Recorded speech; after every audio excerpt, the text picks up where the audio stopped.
BNP Secretary General Mirza Fakhrul Islam Alamgir said reforms and elections are not mutually exclusive, as both can progress parallel without hindrance. There's no conflict between reforms and elections. The reform will continue and so will the election, he said, while speaking to reporters after paying tribute to martyred President Ziaur Rahman on the occasion of his 89th birth anniversary.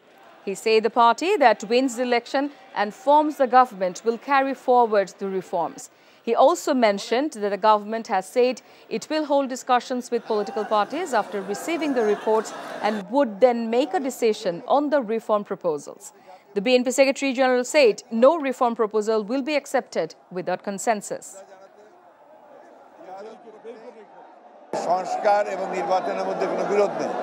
সংস্কারও চলবে, নির্বাচন হবে এবং যে সরকার আসবে, যে দল সরকারে আসবে তারা সেই সংস্কারগুলোকে এগিয়ে নিয়ে যাবে। আমরা আমাদের দলের পক্ষ থেকে আমরা পরিষ্কার করে বলতে পারি যে আমরা প্রতিটি সংস্কারকে এগিয়ে নিয়ে যাব।